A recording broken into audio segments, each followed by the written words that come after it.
बिस्मिल्लाहिर्रहमानिर्रहीम। शुरू अल्लाह के नाम से जो निहायत मेहरबान बेहद रहम करने वाला है। रब्बी जिदनी इल्मा, ऐ मेरे रब मुझे इल्म में इजाफा अता फरमा। तो सुन लो हरब, अगर इंसाफ हमें नहीं मिला तो मक्का की जमीन गवाह होगी कि बनु हाशिम चुप नहीं बैठेगा और बनु उमैया भी डरने वालों में से नहीं है। आज का दिन हमारे लिए बहुत खुशी का दिन है। अल्लाह के करम से हमें जमजम मिल गया है। इस खुशी में आज मक्का में हर कोई हमारी इस खुशी में शरीक होगा। बेटा, ये जो खाना बच गया है इसे फेंको मत, इसे ले जाकर उस पहाड़ पर रख दो। वहां पर पक्षी आएंगे और इसे खाएंगे। अल्लाह की दी हुई नेमत में सबका हक होता है। दोनों बाप बेटे खामोशी से खड़े थे और सामने पहाड़ पर बैठे पक्षियों को खाना खाते हुए देख रहे थे। उनके चेहरों पर एक सुकून भरी मुस्कान थी, जैसे किसी और का पेट भरते देखना भी अपने दिल को खुशी दे रहा हो। मुत्तलिब साहब, बड़ी मुसीबत हो गई है। अभी अभी मक्का के कुछ लोगों ने एक बाहरी मुसाफिर को मार डाला है। वो बेचारा दूर से आया था तो यहाँ उसे कोई पहचानने वाला भी नहीं था।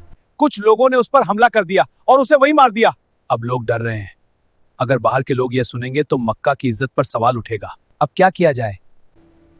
यह बहुत बड़ा जुल्म हुआ है।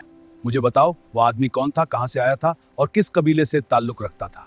और यह भी बताओ, उसे मारने वाले कौन लोग थे, वे किस कबीले के हैं? मुत्तलिब साहब, वह आदमी यमन से आया था।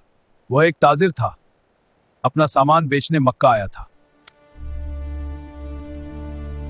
यह बात आग की तरह पूरे मक्का में फैल गई। हर गली, हर बाजार में लोग उसी घटना की चर्चा करने लगे। हर कोई जानना चाहता था कि आखिर आगे क्या होगा। अगर मक्का में आने वाला मुसाफिर सुरक्षित नहीं रहेगा तो दुनिया के ताजिर यहां कैसे आएंगे? मुत्तलिब साहब, हमें अभी अभी यह खबर मिली है, बनु उमैया के सरदार हरब बिन उमैया ने उन कातिलों को अपनी पनाह दे दी है। अब वे लोग उनके संरक्षण में हैं और कोई भी उन तक पहुंच नहीं पा रहा। अगर बनु उमैया के सरदार हरब ने उन कातिलों को पनाह दी है तो उन्हें रह पैगाम पहुंचा दो।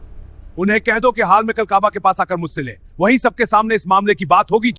ये हैं हरब बिन उमैया। उनकी कहानी भी बनु हाशिम की कहानी से अलग नहीं थी, क्योंकि हाशिम और अब्द शम्स सगे जुड़वा भाई थे और उमैया अब्द शम्स के बेटे थे। जिस खानदान से बनु हाशिम निकले उसी खानदान की दूसरी शाखा बनु उमैया भी थी।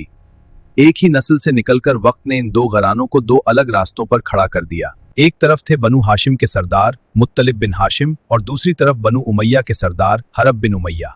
आज काबा के साए में ये दो ताकतवर घराने आमने सामने खड़े थे। हरब बिन उमैया, हमें खबर मिली है कि तुमने उन कातिलों को अपने कबीले में पनाह दी है, क्या यह सच है? मुत्तलिब, जो लोग मेरे कबीले में आते हैं मैं उन्हें पनाह देता हूं।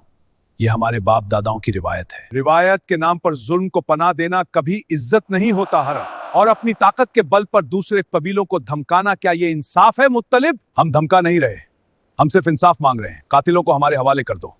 जब तक वो मेरे कबीले की पनाह में है कोई उन्हें छू भी नहीं सकता। तो सुन लो हरब, अगर इंसाफ हमें नहीं मिला तो मक्का की जमीन गवाह होगी कि बनु हाशिम चुप नहीं बैठेगा और बनु उमैया भी डरने वालों में से नहीं है। बच्चों, शांत हो जाओ, लड़ाई से कोई मसला हल नहीं होगा। तुम दोनों कबीले इस मामले में हाकिम मुकर्रर कर लो, जो फैसला वह करेगा हम सब उसे मान लेंगे। फिर उन्होंने मशवरा दिया कि इस झगड़े का फैसला किसी इंसाफ करने वाले हाकिम से करवाया जाए। उस जमाने में यमन में एक मशहूर हाकिम था, इसलिए दोनों कबीले यह तय करके यमन की तरफ निकल पड़े कि वही उनके बीच फैसला करेगा।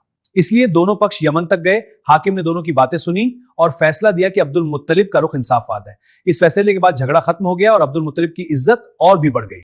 और हाकिम ने फैसला सुनाते हुए हुक्म दिया कि मकतूल के परिवार को 100 ऊंट और काफी सारा सोना बतौर मुआवजा दिया जाए। तो बच्चों, इस तरह हाकिम के इंसाफ भरे फैसले से एक बड़ा झगड़ा खत्म हो गया। इससे हमें यह सीख मिलती है कि इंसाफ और समझदारी से ही समाज में अमन कायम रहता है। अल्लाह हाफिज।